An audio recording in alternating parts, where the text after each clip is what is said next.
Mesdames, Messieurs, bonsoir et bienvenue. Un salaire minimum pour les jeunes médecins en zone rurale. On en sait un peu plus dorénavant sur cette mesure, esquissée il y a une semaine par Marisol Touraine. 4 600 € bruts pour s'installer en campagne.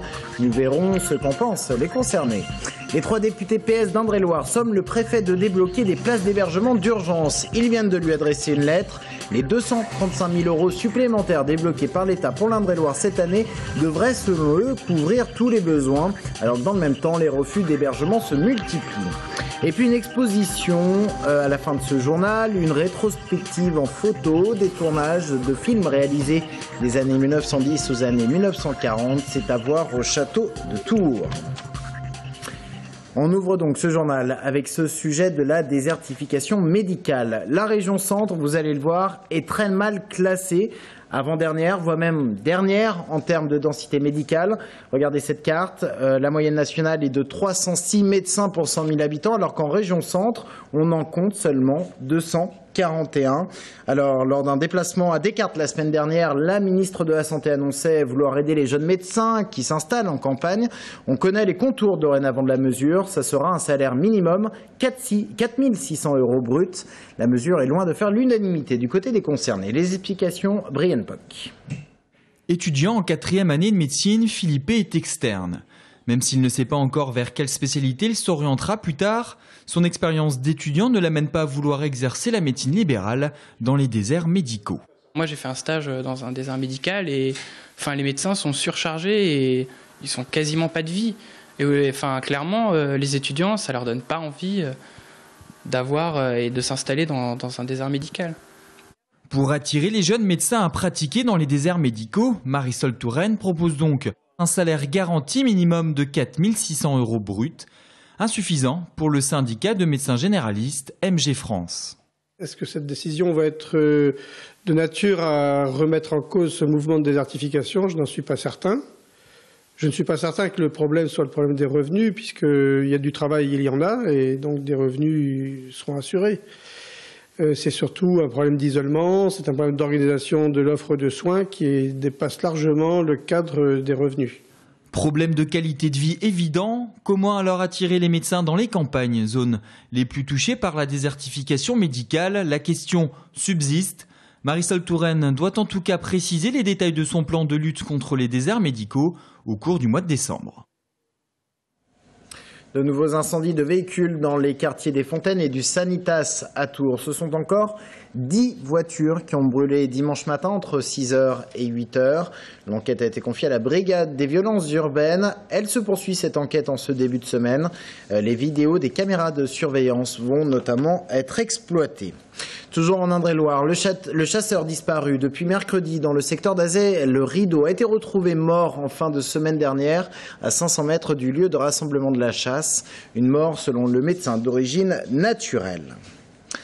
On en vient à cette lettre des 3 députés socialistes d'Indre-et-Loire adressée au préfet. Celui-ci est en quelque sorte sommé de débloquer des places d'hébergement d'urgence. Dans cette lettre, il est indiqué que l'Indre-et-Loire bénéficie d'une enveloppe supplémentaire de 235 000 € afin de pallier les besoins.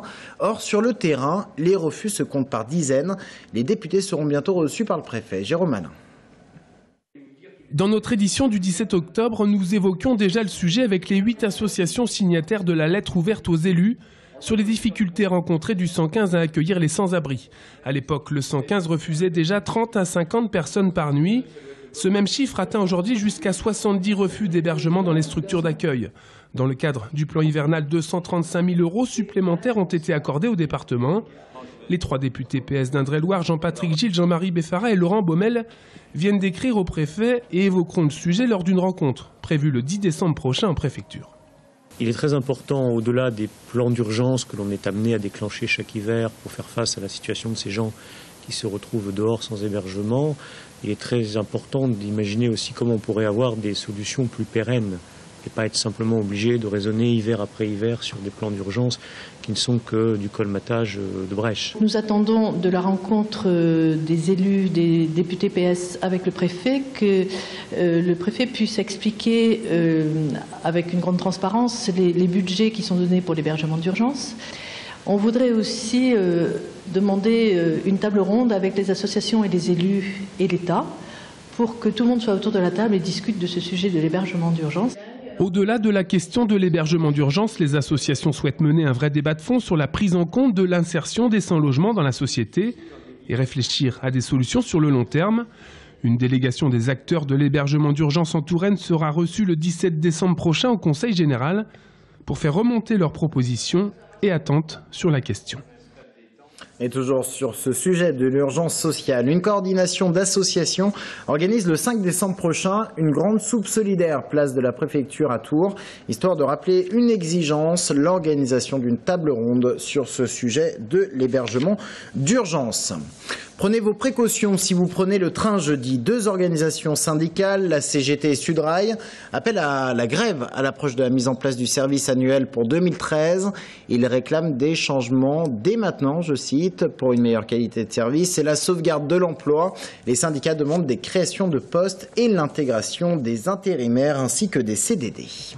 Nous avons en moyenne 50 CDD, on a une 60aine d'intérimaires, on a plus de 160 alternants et donc qui font du travail de cheminot alors que la charge de travail est réelle. Donc on souhaite et on exige qu'ils soient pris à l'entreprise SNCF. Propos recueillis par Aurélie Renaud. Les filières industrielles de l'agroalimentaire et du bois en question à la région aujourd'hui à Orléans. Ce sont des rencontres régionales initiées au niveau de l'État et qui ont lieu un peu partout en France. Il s'agit de trouver des solutions pour stimuler la filière et la rendre plus compétitive. Exemple dans l'agroalimentaire avec Anaïs Michaud. En région centre, près de 12 500 personnes travaillent dans l'industrie agroalimentaire, générant quelques 4,3 milliards d'euros de chiffre d'affaires. Mais si la filière pèse économiquement, elle est régulièrement mise à mal. Fermeture de l'abattoir Gouraud de Blois ou encore éleveur du groupe Doux dans la Tourmente. L'intérêt des rencontres régionales est donc de mettre en lien tous les acteurs de la filière pour surmonter ensemble les difficultés. La région centre est une des principales régions pour la production agricole, première région d'Europe pour les céréales, première région pour les espaces cultivés, 7e région pour la place du bois, donc une région très importante, très importante en production. Et nous voulons vraiment que ces assises permettent aux acteurs, aux professionnels, aux rapports entre les producteurs et les transformateurs d'évoluer et que ces assises nous permettent vraiment de fixer, de flécher un certain nombre de directions pour la transformation des produits en région. Valorisation des circuits courts, mais aussi soutien à l'innovation, développement de l'export et problématiques liées à la formation et l'emploi. Autant de thèmes qui seront abordés par les acteurs du secteur à l'occasion de différents ateliers. Des acteurs qui ont répondu présents et qui attendent beaucoup de ces échanges, comme la coopérative laitière de Verneuil.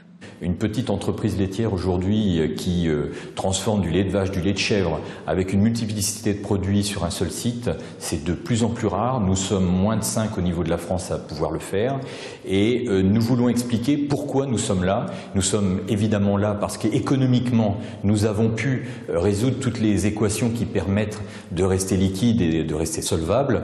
Maintenant, il importe de montrer en quoi nos projets d'avenir peuvent construire la pérennité de l'entreprise. Et c'est la raison pour laquelle nous sommes venus nous exprimer à ce propos. Et l'avenir pour cette coopérative, ce sont les bioénergies, avec une installation de méthanisation qui sera opérationnelle en 2014 et un système de recyclage des eaux usées. Un projet en phase avec l'idée de transition écologique de l'économie du territoire, dont le secteur doit être un important vecteur. Les résultats sportifs du week-end maintenant. Et tout d'abord, la défaite du Tour FC en déplacement au Havre vendredi soir dans le cadre de la 16e journée de Ligue 2. Les Tourangeaux se sont inclinés 3-0. Ils pointent ainsi à la 13e place du classement. Prochain match mardi en 8 contre Lens.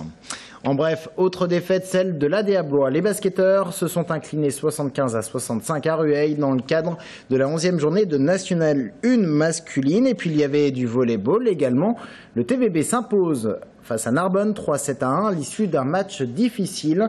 Tours reste en tête du championnat et reste la seule équipe à ne pas avoir connu la défaite. Prochain match pour le TVB en Ligue des Champions, ça sera mercredi contre Trentino. Sans impression, Trento, c'est le meilleur club du monde. Donc bon, c'est vraiment le niveau international. C'est comme une équipe nationale puisque les mecs on joue ensemble depuis 2-3 ans. Donc c'est très haut niveau. Maintenant, sur un match, je ne sais pas ce qui peut se passer. Ça va être très dur. faut juste qu'on sorte de là sans regret, c'est tout. Et on termine ce journal avec une exposition au Château de Tours. C'est jusqu'au 27 janvier en partenariat avec la Cinémathèque française. Il s'agit d'une rétrospective en photo des tournages de films réalisés entre les années 1910 et 1940. Le visiteur est plongé dans l'ambiance des plateaux ciné chez Romain.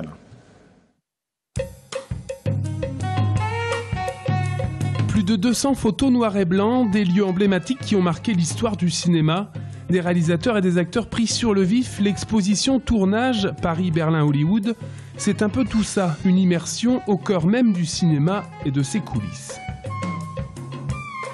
Elle montre évidemment les stars, elle montre les stars au travail, les réalisateurs au travail, les techniciens au travail, l'évolution des techniques de son, de prise de vue, les décors aussi, comment on a commencé à faire, à filmer dans des studios, et puis comment petit à petit on est allé dehors, on a fait des décors de plus en plus grands, de plus en plus grandioses.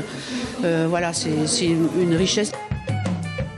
Certaines photos nous permettent, de mon point de vue, de partager l'intimité des acteurs, hein, et de pénétrer justement dans la vie sur les plateaux, quoi, avant de les voir à l'écran. Ça, c'est très intéressant. L'exposition se fait aussi l'écho de l'histoire politique qui aura marqué l'Europe à la fin des années 30 et de l'exil des réalisateurs vers les studios américains pendant la Seconde Guerre mondiale. La Cinémathèque française propose en tout cas ici un regard unique sur le cinéma et sur son évolution. En écho à l'expo photo, la Cinémathèque de Tours diffusera au studio chaque lundi à 19h30 et jusqu'au 4 février une dizaine de films retraçant cette riche histoire du cinéma. Allez, restez avec nous dans un instant. Nous recevons Michael Cortot, le nouveau secrétaire fédéral du PS d'Indre-et-Loire. A tout de suite.